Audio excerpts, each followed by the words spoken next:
DNA প্রতিবেদন ছাড়াই করা যাবে ধর্ষণের বিচার। শিশু নির্যাতনের বিচারে হবে বিশেষ ট্রাইব্যুনাল। আইনের সংশোধনী বৃহস্পতিবার চূড়ান্ত অনুমোদন। ডিসেম্বরের মধ্যে সামর্থ্য অনুযায়ী সংস্কার করবে অন্তর্বর্তী সরকার। জুলাই আন্দোলনে পাওয়া সুযোগ কাজে লাগানোর আহ্বান প্রধান উপদেষ্টার। বেশ কিছু সংস্কার প্রস্তাব নাকচ করে ঐকমত্য কমিশনে ইসির চিঠি। প্রবাসীদের জন্য প্রক্সি ভোট সহ আঞ্চলিক ডাটাবেজের পরিকল্পনা। বড় স্কেলে যদি আগামী নির্বাচনে যদি আমরা প্রবাসীদেরকে ভোট দেওয়াতে চাই, তাহলে প্রক্সি ছাড়া আর বিকল্প খুব একটা আছে বলে মনে হচ্ছে না। 111-এর মতো আবারও বিএনপিকে মিডিয়া ট্রায়ালের মুখোমুখি করা হচ্ছে। অভিযোগ তারেক রহমানের সংকট উত্তরণে ঐক্য গড়ার আহ্বান। জুলাই আন্দোলনে হামলায় জড়িত ঢাবির 128 ছাত্রলীগ নেতাকর্মী বহিষ্কার। চুয়েটেরও বিভিন্ন মেয়াদে 19 শিক্ষার্থীর বহিষ্কারাদেশ। এবং উৎসব, আনন্দ আর ভালোবাসায় হামজা চৌধুরীকে বরণ করে নিল বাংলাদেশ। দেশে পা রেখেই দিলেন ভারতকে হারানোর বার্তা। সংবাদ রাতে দেখছিলেন সংবাদ শিরোনাম, সঙ্গে আছি আমি শারমিন নাসি। এবারে বিস্তারিত। ডিএনএ প্রতিবেদন ছাড়াই করা যাবে ধর্ষণের বিচার। এক্ষেত্রে চিকিৎসা সনদ এবং পারিপার্শ্বিক সাক্ষীর ভিত্তিতে বিচারকের অনুমোদন লাগবে। এছাড়া শিশু ধর্ষণের বিচারে বিশেষ ট্রাইব্যুনালের বিধানও থাকছে আইনটিতে। সোমবার উপদেষ্টা পরিষদের বিশেষ বৈঠকে নারী ও শিশু নির্যাতন দমন আইন সংশোধনীর খসড়া চূড়ান্ত হয়। বৃহস্পতিবারের সভায় চূড়ান্ত অনুমোদন দেবে উপদেষ্টা পরিষদ। আরও জানাচ্ছেন জান্নাতুল মোহনা। দুদিন আগেই সবাইকে কাঁদিয়ে না ফেরার দেশে চলে গেছে মাগুরার ধর্ষণের শিকার 8 বছর বয়সী শিশু আসিয়া। নির্মম এই ঘটনায় টনক নড়ে সবার। তারপরও বন্ধ হয়নি ধর্ষণ সহিংসতা। নেতিবাচক সংবাদে সয়লাভ খবরের কাগজ আর সামাজিক যোগাযোগ মাধ্যম। ধর্ষণ সহিংসতার বিরুদ্ধে আরও শক্ত অবস্থান নিচ্ছে সরকার। সোমবার উপদেষ্টা পরিষদের বিশেষ বৈঠকে নারী ও শিশু নির্যাতন দমন আইনের বেশ কিছু ধারা সংশোধনের সিদ্ধান্ত হয়, যেখানে শিশু ধর্ষণ মামলার বিচারে বিশেষ ট্রাইব্যুনাল গঠনের বিধান রয়েছে। শিশু ধর্ষণের মামলা বিচার করার জন্য বিশেষ ট্রাইব্যুনাল স্থাপনের বিধান রাখা হয়েছে। পরে রাজধানীর ফরেন সার্ভিস একাডেমিতে আয়োজিত সংবাদ সম্মেলনে বিস্তারিত তুলে ধরা হয়। পরিবেশ উপদেষ্টা সৈয়দা রিজওয়ানা হাসান জানান, বৃহস্পতিবার আইনটিতে চূড়ান্ত অনুমোদন দেবে উপদেষ্টা পরিষদ। ইতোমধ্যে আমরা কিছু মতামত পেয়েছি, যে মতামতগুলো পেয়েছি এগুলো যাচাই বাছাই করব আমরা কাল পরশু, এবং বৃহস্পতিবারে এই অ্যামেন্ডমেন্টটা আমরা চূড়ান্তভাবে অনুমোদন দেবে বলে আশা করছি। বিচারের ক্ষেত্রে বিলম্ব হওয়ার একটা বড় কারণ হচ্ছে পর্যাপ্ত পরিমাণ ডিএনএ ল্যাব না থাকা। এই মুহূর্তে একটি মাত্র আছে। আজকে সিদ্ধান্ত হয়েছে যে আমরা চট্টগ্রামে এবং রাজশাহীতে দ্রুততার সাথে আরও 2টা ল্যাব ডিএনএ ল্যাব স্থাপন করব। সংশোধনীতে ডিএনএ প্রতিবেদন ছাড়াই ধর্ষণের বিচারের সুযোগ থাকছে, তবে চিকিৎসা সনদ এবং পারিপার্শ্বিক সাক্ষীর ভিত্তিতে বিচারকের অনুমোদন লাগবে। আইন উপদেষ্টা জানান, ধর্ষণ নিয়ে মিথ্যা মামলা করলে কঠোর শাস্তির বিধানও থাকছে আইনে। ডিএনএর রিপোর্ট ছাড়াই আদালত যদি মনে করে মেডিকেল সার্টিফিকেট এবং পারিপার্শ্বিক সাক্ষ্যের ভিত্তিতে বিচার সম্ভব, বিচার করবে। তবে এ সংশোধনীর সঙ্গে শিশু আসিয়ার ধর্ষণ হত্যার বিচারের সংশ্লিষ্টতা নেই। দ্রুততম সময়ে বিচারের কথাও জানান তিনি। এই আইনের পাশের সাথে মাগুরায় আসিয়া হত্যা এবং ধর্ষণ মামলার বিচারের সম্পর্ক নাই। ওই বিচার এগিয়ে চলেছে নিজস্ব গতিতে, এবং আমরা মনে করি খুবই দ্রুততার সাথে এই মামলার বিচার হবে। এই মামলার তদন্ত কার্য সমাপ্তির পথে ডিএনএ রিপোর্ট পাওয়া যাবে 2-3 দিনের মধ্যে। মাজার ভাঙা বা এমন যে কোনো নৈরাজ্যের বিরুদ্ধে সরকার কঠোর ব্যবস্থা নেবে বলেও জানান উপদেষ্টারা। জান্নাতুল মোহনা, দেশ টিভি, ঢাকা। অন্তর্বর্তী সরকারের হাতে সময় অল্প উল্লেখ করে ডিসেম্বরের মধ্যে যতটুকু সম্ভব সংস্কার শেষ করা হবে বলে জানিয়েছেন প্রধান উপদেষ্টা ডক্টর মোহাম্মদ ইউনূস। নতুন বাংলাদেশ গড়তে পুলিশকে বন্ধু ও আশ্রয়দাতা হতে হবে উল্লেখ করে তিনি বলেন, যে কোনো ধরনের গোলযোগ অপচেষ্টা সতর্কতার সঙ্গে মোকাবেলা করতে হবে। জুলাই আন্দোলনে পাওয়া দেশ গড়ার সুযোগ হেলায় না হারানোর আহ্বানও জানান প্রধান উপদেষ্টা। আরও জানাচ্ছেন সাইফুল রিপন। দেশের আইন শৃঙ্খলার উদ্বেগজনক পরিস্থিতির প্রেক্ষিতে সোমবার তেজগাঁও কার্যালয়ে পুলিশের 127 জন বিভিন্ন পর্যায়ের কর্মকর্তার সঙ্গে বৈঠকে বসেন অন্তর্বর্তী সরকারের প্রধান উপদেষ্টা ডক্টর মোহাম্মদ ইউনূস। জুলাই অভ্যুত্থানে দেশ গড়ার যে নতুন সুযোগ এসেছে তা কাজে লাগিয়ে বিগত দিনের বদনাম ঘোচাতে পুলিশকে আইনের শাসন ও শৃঙ্খলা প্রতিষ্ঠার নির্দেশনা দেন প্রধান উপদেষ্টা। পুলিশ বাহিনীরও মুশকিল হলো ওই অন্ধকার যুগের তারা অ্যাক্টিভ পার্টিসিপেন্ট ছিল, নিজের ইচ্ছায় না, সরকারি কাজ করতে হয়, কাজে কাজ করেছি, আমরা কাজ করছি, আমাদের হুকুম পেয়েছে, করেছি, করতে করতে আমরা ওরকম চিন্তাতে পড়ে গেছি। কাজে নতুন বাংলাদেশ সৃষ্টি করার জন্য তোমাদেরকে ওই চিন্তা থেকে বেরিয়ে আসতে হবে যে না, আমরা নতুন বাংলাদেশ সৃষ্টি করবো। তো পুলিশ হলো সে আশ্রয়দাতা, যে আমি আইনের আশ্রয় নিয়ে আসছি, আইন আপনাকে সুরক্ষা দেবে। ডিসেম্বরে নির্বাচন হলে খুব বেশি সময় নেই বলে জানান ডক্টর মোহাম্মদ ইউনূস। বলেন, পরবর্তী নির্বাচিত সরকার যাতে আইন মেনে চলে এজন্য সংস্কার কাজে কারো চাপে নতি স্বীকার করা যাবে না। আমরা বলছি ডিসেম্বরে নির্বাচন হবে, কাজে এর মধ্যে যা আমরা করতে চাই, যা আমাদের সামর্থ্য আছে এগুলো করে ফেলা, যত সংস্কার করার দরকার আছে আমি করে ফেলি। যেহেতু নির্বাচন আসছে, নানা রকমের সমস্যা হবে, নানা রকম চাপ আসবে, আমাদের সেখানে শক্ত থাকতে হবে, আইনের ভেতরে থাকতে হবে, যাতে করে যে সরকার নির্বাচিত হয়ে আসবে সে সরকার আইনের সরকার যেন হয়, আইনের মারফতে যে এসছে, যে আইন ভেঙে এসছে সে সরকার কোনোদিন আইন রাখতে পারবে না। দেশ একটা যুদ্ধাবস্থার মধ্যে আছে উল্লেখ করে তিনি বলেন, যে কোনো গোলযোগের অপচেষ্টা মোকাবেলায় সজাগ থাকতে হবে। যারা পরাজিত শক্তি তারা সুযোগ গ্রহণ করবে, একটা উস্কিয়ে দেবে, একটা কিছু গোলমাল পাকিয়ে দেবে। সে তো সম্মুখ যুদ্ধে আসতে পারছে না, সে কথা একটা প্রচার করবে, প্রচার করে দিয়ে একটা মহাকাণ্ড তুলে দেবে যে এই ওকে মেরে হয়েছে, ও কি হয়েছে, ও এইরকম করেছে। এটা কন্টিনিউয়াসলি চলতে থাকবে, যতই নির্বাচন কাছে আসবে ততই তীব্রতর হবে, কেন ওই পরিবর্তন হয়ে গেলে আবার তারা মনে করবে যে আমরা আরেকবার পরাজিত হয়ে গেলাম। এটা তীব্রতর করতেই থাকবে। ওইখানেও ফ্রন্ট ফোর্স হলো পুলিশ বাহিনী, নজরে রাখা এবং সবার দিকে খেয়াল রাখা। নারীর নিরাপত্তাহীনতা মেনে নেওয়া যায় না মন্তব্য করে যথাসম্ভব আইন প্রয়োগের নির্দেশনাও দেন প্রধান উপদেষ্টা। আমাদের দেশের অর্ধেক মানুষ অসহায় হয়ে পড়েছে, তাদের প্রতি দৃষ্টি দেওয়ার কেউ নাই। তার রাস্তাঘাটে চলতে গেলে ভয় লাগে, কথা হলো আপনার মেয়ে রাস্তা দিয়ে যায়, সে ভয়ে বয়ে যায়, এটা কোন ধরনের কথা? সাইফুল রিপন, দেশ টিভি, ঢাকা। ঐক্যমত্য কমিশনের কাছে ইসির মতামত তুলে ধরে চিঠি পাঠিয়েছে নির্বাচন কমিশন, জানিয়েছেন ইসি সচিব আক্তার আহমেদ। সোমবার জাতীয় ঐক্যমত্য কমিশনে চিঠি দিয়েছে ইসি। ভিন্নমত জানিয়ে নির্বাচন কমিশন থেকে ঐক্যমত্য কমিশনে চিঠি পাঠানো হয়েছে। 9 থেকে 10টি বিষয়ে ভিন্নমত পোষণ করছে ইসি। এই বিষয়ে ঐক্যমত্য কমিশনের সহ সভাপতি ডক্টর আলী রিয়াজকে চিঠি দেওয়া হয়েছে বলে জানান ইসি সচিব। আমাদের মতামত আপত্তিটা এটা খুব জোরালো এবং এর কনোটেশনটা ডিফারেন্ট। আমি বলছি যে ভিন্নমত দিয়েছেন, ভিন্নমত কয়টা প্রকাশ করেছে, মানে কয়টা বিষয় স্যার? 7টা কি 8টার ব্যাপারে, 8টা বিষয়ের উপরে 9 কি 10টা আমি গুণে রাখি নাই, এটা উইচ ইজ ভেরি ট্রু, আমি গুণে রাখি নাই। এটা আমরা ঐক্যমত্য কমিশনের যিনি ডক্টর আলী রিজা স্যার সহসভাপতি আলী রিজা স্যারকে ওনাকে অ্যাড্রেস করে দেওয়া হয়েছে। আগামী নির্বাচনে প্রবাসীদের ভোটের সুযোগ দিতে প্রক্সি ভোট ছাড়া অন্য কোনো বিকল্প নেই বলে জানিয়েছেন নির্বাচন কমিশন আবুল ফজল মোহাম্মদ সানাউল্লাহ।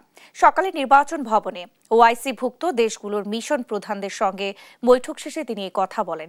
জানান, বাংলাদেশের আগামী নির্বাচন সুষ্ঠু, নিরপেক্ষ ও আন্তর্জাতিক মানের করতে সব ধরনের সহায়তার কথা জানিয়েছে ওআইসি প্রতিনিধি দল। শিউলি রায়ের রিপোর্ট, জানাচ্ছেন মোহাম্মদ সাকিব। ত্রয়োদশ জাতীয় সংসদ নির্বাচন সামনে রেখে ইসির প্রস্তুতি ও কাজের অগ্রগতি নিয়ে সোমবার নির্বাচন ভবনে ওআইসি-ভুক্ত 10টি দেশের 11 জন মিশন প্রধানের সঙ্গে বৈঠক করেন প্রধান নির্বাচন কমিশনার এএমএম নাসির উদ্দিন। এ সময় 4 নির্বাচন কমিশনার এবং কমিশনের ঊর্ধ্বতন কর্মকর্তারা উপস্থিত ছিলেন। প্রায় 1 ঘন্টার বৈঠকের পর ওআইসির প্রতিনিধি দলের পক্ষ থেকে জানানো হয়, বাংলাদেশের আগামী নির্বাচন সুষ্ঠু, নিরপেক্ষ ও আন্তর্জাতিক মানের করতে সব ধরনের সহায়তা দেবে তারা। Malaysia will support all the reforms being undertaken by the Bangladesh government, including the electoral reforms. And Malaysia is willing to share its experience especially for the overseas voters, for a free, fair and credible election. নির্বাচন commissioner Sanaullah জানান, আগামী নির্বাচনে প্রবাসীদের vote দেওয়ার সুযোগ দিতে ইসির হাতে প্রক্সি ভোটের কোনো বিকল্প নেই। আমরা যদি সত্যিকার অর্থে আমাদের প্রবাসীদেরকে ভোট দেওয়ার সুযোগ দিতে চাই, তাহলে কোনো না কোনো একটা অপশন বা সব অপশনের কম্বিনেশন আমাদেরকে নিতে হবে। আর বড় স্কেলে যদি আগামী নির্বাচনে যদি আমরা প্রবাসীদেরকে ভোট দেওয়াতে চাই, তাহলে প্রক্সি ছাড়া আর বিকল্প খুব একটা আছে বলে মনে হচ্ছে না। ভোটার তালিকায় 11,783 জনকে অন্তর্ভুক্ত করেছে নির্বাচন কমিশন। বর্তমানে 7টি দেশে কাজ চলছে। পর্যায়ক্রমে 33টি দেশে ভোটার নিবন্ধন করা হবে। এক লার্জ আমরা বলেছি, আমরা কোনো স্পেসিফিক কিছু বলি নাই, যেমন আমাদের ক্যাপাসিটি বিল্ডিং এ। এদিকে উপজেলা, জেলা ও আঞ্চলিক নির্বাচন অফিসে ডাটাবেস সার্ভার তৈরির উদ্যোগ নিয়েছে কমিশন। 2028 সালের মধ্যে কাজ শেষ করতে প্রায় $41 মিলিয়ন প্রকল্প নেওয়া হয়েছে। মোহাম্মদ সাকিব, দেশ টিভি, ঢাকা। 111-এর মতো আবারও বিএনপিকে মিডিয়া ট্রায়ালের মুখোমুখি করা হচ্ছে বলে অভিযোগ করেছেন বিএনপির ভারপ্রাপ্ত চেয়ারম্যান তারেক রহমান। রাজধানীতে এক ইফতার মাহফিলে ভার্চুয়ালি অংশ নিয়ে এমন অভিযোগ করেন তিনি। বলেন, বাংলাদেশের গণতন্ত্র, সার্বভৌমত্ব এবং জাতীয়তাবাদের শক্তির বিরুদ্ধে এক গভীর ষড়যন্ত্র চলছে। এখান থেকে উত্তরণের সবাইকে ঐক্যবদ্ধ হওয়ার আহ্বান জানান তারেক রহমান। তাইফুর রহমান তুহিনের প্রতিবেদন। রাজধানীর গুলশানের একটি হোটেলে অনলাইন অ্যাক্টিভিস্টদের সম্মানে ইফতার মাহফিলের আয়োজন করে জিয়া সাইবার ফোর্স। এতে প্রধান অতিথি হিসেবে ভার্চুয়ালি অংশ নেন বিএনপির ভারপ্রাপ্ত চেয়ারম্যান তারেক রহমান। এতে অংশ নিয়ে বিএনপি মহাসচিব মির্জা ফখরুল ইসলাম আলমগীর বলেন, এখনো নানা চক্রান্ত চলছে, সেখান থেকে উত্তরণে অনলাইন অ্যাক্টিভিস্টদের নতুন যুদ্ধের প্রস্তুতি নিতে হবে। আবার নতুন করে আমাদেরকে সেই যুদ্ধ শুরু করতে হবে। ষড়যন্ত্র শুরু হয়েছে, চক্রান্ত শুরু হয়েছে, সেই চক্রান্তকে ব্যর্থ করে দিয়ে আমাদের যোদ্ধারা তারা পারবেন এই যুদ্ধে জয়ী হতে, এই বিশ্বাস আমার আছে। ভারপ্রাপ্ত চেয়ারম্যান তারেক রহমান অভিযোগ করেন, বিএনপির জনসমর্থন কমাতে প্রতিনিয়ত মিডিয়া ট্রায়ালের মুখোমুখি করা হচ্ছে। 111-এর সময় যেভাবে বিএনপিকে মিডিয়া ট্রায়ালের সম্মুখীন করা হয়েছিল, ঠিক একইভাবে এরকম একটি প্রেক্ষাপট ধীরে ধীরে তৈরি করার চেষ্টা তারা করছে। স্বৈরাচার বিদায় হলেও এখনো জনগণের কাছে জবাবদিহিতামূলক সরকার প্রতিষ্ঠিত হয়নি জানিয়ে তিনি বলেন, আগামীতে বাংলাদেশ কিভাবে সামনের দিকে এগিয়ে যাবে তার নির্দেশনা 31 দফায় স্পষ্ট করেছে বিএনপি। দেশের ভাগ্যের পরিবর্তন হয়, দেশকে এগিয়ে যাওয়া বলে, এরকম প্রত্যেকটি কাজ সবচাইতে বেশি বিএনপি করেছে। এদিকে কাকরাইলের ডিপ্লোমা ইঞ্জিনিয়ার্স ইনস্টিটিউটে ইফতার মাহফিলে স্থায়ী কমিটির সদস্য ডক্টর খন্দকার মোশাররফ হোসেন বলেন, জনগণের আশার প্রতিফলন ঘটে এমন একটি নির্বাচন প্রত্যাশা করে বিএনপি। জাতীয় সংসদ নির্বাচন বিলম্ব হলে আমরা মনে করি এই যে সরকার, এই সরকারের ক্ষতি হবে, দেশের ক্ষতি হবে, জনগণের ক্ষতি হবে। অতএব আমরা অতি দ্রুত জাতীয় সংসদের নির্বাচন দাবি করে। তাইফুর রহমান তুহিন, দেশ টিভি, ঢাকা। দেখছেন সংবাদ রাত।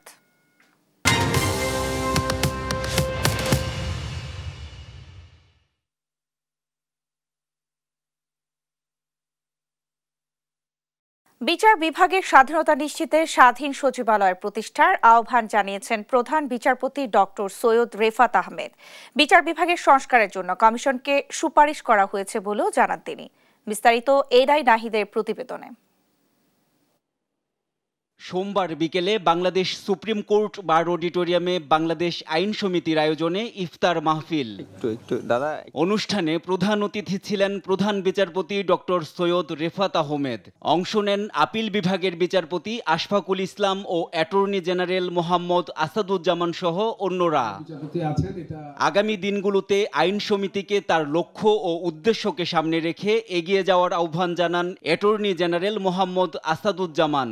যে লক্ষ্য এবং উদ্দেশ্য নিয়ে, ভ্রাতৃত্বের বন্ধনে আবদ্ধ হওয়ার যে লক্ষ্য এবং উদ্দেশ্য নিয়ে গঠিত হয়েছিল, সেই লক্ষ্য এবং উদ্দেশ্যকে সামনে রেখেই আপনারা এগিয়ে যাবেন।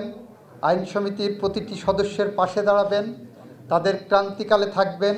এ সময় আইনজীবীদের সিয়াম শিক্ষার সঙ্গে আইন পেশায় একাত্ম থাকার আহ্বান জানান আপিল বিভাগের বিচারপতি মোহাম্মদ আশফাকুল ইসলাম। আসুন আমরা সবাই মিলে নৈতিকতা, সততা ও ও পেশাদারিত্বের আদর্শে উজ্জীবিত হয়ে দেশের আইন ও বিচার ব্যবস্থার অগ্রগতিতে অবদান রাখি। এ সময় বিচার বিভাগের জন্য স্বাধীন সচিবালয় প্রতিষ্ঠা করার আহ্বান জানান প্রধান বিচারপতি doctor Syed Refaat Ahmed. I have declared and initiated the process of creating a separate secretariat for the judiciary, a pivotal measure to ensure the judiciary's administrative autonomy. বিচার বিভাগের স্বাধীনতা নিশ্চিতে কাজ করে যাবেন বলেও জানান প্রধান বিচারপতি। এনআই নাহিদ, দেশ টিভি, ঢাকা। গণ অভ্যুত্থানে হামলায় জড়িত ঢাকা বিশ্ববিদ্যালয়ের 128 শিক্ষার্থী ও চট্টগ্রাম প্রকৌশল বিশ্ববিদ্যালয়ের 19 শিক্ষার্থীকে সাময়িক বহিষ্কার করা হয়েছে। ছাত্র জনতার গণ অভ্যুত্থানে 15 জুলাই থেকে 5 আগস্ট পর্যন্ত আন্দোলনকারীদের উপর হামলায় জড়িত ঢাবির 128 জন শিক্ষার্থীকে সাময়িক বহিষ্কারের সিদ্ধান্ত নিয়েছে সিন্ডিকেট। জানান সত্যানুসন্ধান কমিটির প্রতিবেদনের আলোকে এই সিদ্ধান্ত নেওয়া হয়। বহিষ্কৃত শিক্ষার্থীরা নিষিদ্ধ সংগঠন ছাত্রলীগের নেতাকর্মী বলে জানা গেছে। এদিকে চট্টগ্রাম প্রকৌশল ও প্রযুক্তি বিশ্ববিদ্যালয়ের 19 ছাত্রলীগ নেতাকর্মীকে বিভিন্ন মেয়াদে বহিষ্কার করেছে প্রশাসন। এর মধ্যে 7 জনকে বিভিন্ন মেয়াদে শিক্ষা কার্যক্রম ও স্থায়ীভাবে আবাসিক হল থেকে বহিষ্কার করা হয়, আর আবাসিক হল থেকে সাময়িক বহিষ্কার করা হয়েছে 12 জনকে। সিন্ডিকেটে এটা কনফার্ম না, আমি একটু আলোচনা হয়েছে, বিষয়টা আলোচনায় আসছিল, বেশ বিস্তারিত আলোচনায় হয়েছে। এটা প্রাণীর পাশে ডাক্তার এই থিমকে ধারণ করে প্রান্তিক খামারিদের দোরগোড়ায় আধুনিক ও জরুরি প্রাণী চিকিৎসা সেবা পৌঁছে দিতে প্রাণী চিকিৎসকদের প্রতি আহ্বান জানিয়েছেন মৎস্য ও প্রাণী সম্পদ উপদেষ্টা ফরিদা আক্তার। বিকেলে রাজধানীর মহাখালীতে প্রাণী সম্পদ অধিদপ্তরের আওতায় উপজেলা পর্যায়ে মোবাইল ভেটেরিনারি ক্লিনিক বিতরণ অনুষ্ঠানে তিনি একথা বলেন। এ সময় তিনি বলেন, এই এমভিসিগুলো জনগণের ঋণের টাকায় কেনা, এগুলোর যথাযথ ব্যবহার নিশ্চিত করতে হবে। প্রাণীর পাশে ডাক্তার কথাটাকে যদি আমরা সারা বাংলাদেশে এটাকে জনপ্রিয় করে তুলতে পারি, এটা মানুষের স্বাস্থ্য রক্ষা যেমন জরুরি, সারা বাংলাদেশে 18 কোটি মানুষই খুশি হবে তাদের প্রাণীও যদি বাঁচে। ডাক্তারদেরকে হয়তো রাত বিরেতেও যেতে হতে পারে, সেটা যেন ব্যাপার না হয়। ঈদ উল ফিতর সামনে রেখে অগ্রিম টিকিট বিক্রির চতুর্থ দিনে প্রথম 30 মিনিটে রেলওয়ে ই-টিকিটিং ওয়েবসাইট ও মোবাইল অ্যাপে মোট 1.5 কোটি হিট করেছেন টিকিট প্রত্যাশীরা। এই সময় ঢাকা সহ সারা দেশে প্রায় 31,000 আসনের টিকিট বিক্রি হয়। রেলওয়ের বিশেষ ব্যবস্থায় আগামী 27 মার্চের টিকিট বিক্রি হয় আজ সকাল 8টা থেকে। টিকিট বিক্রি শুরু হয় রেলওয়ের পশ্চিমাঞ্চলের ট্রেনগুলোর। প্রথম 30 মিনিটে বিক্রি হয় পশ্চিমাঞ্চলের 13,353টি, আর সারা দেশে বিক্রি হয় 17,481টি। প্রথম 30 মিনিটে ঢাকা সহ সারা দেশে মোট টিকিট বিক্রি হয়েছে 30,834টি। এ সময় স্টেশন মাস্টার মোহাম্মদ আনোয়ার হোসেন জানান, ঈদের আগে এবং ঈদ পরবর্তী 7 দিন শতভাগ টিকিট অনলাইনে বিক্রি হবে। কালোবাজারিদের বিরুদ্ধে কঠোর অবস্থানের কথাও জানান তিনি।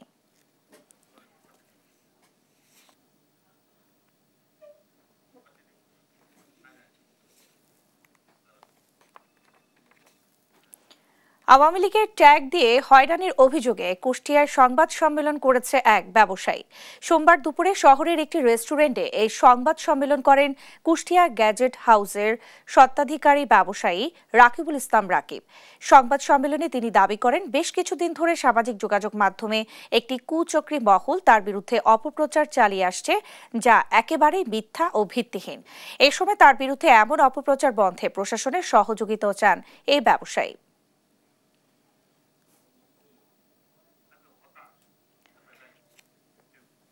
গণহত্যার বিচার চেয়ে শেখ হাসিনার বিরুদ্ধে মামলা করেন চট্টগ্রামের ব্যবসায়ী নূর মোহাম্মদ শাহেদ।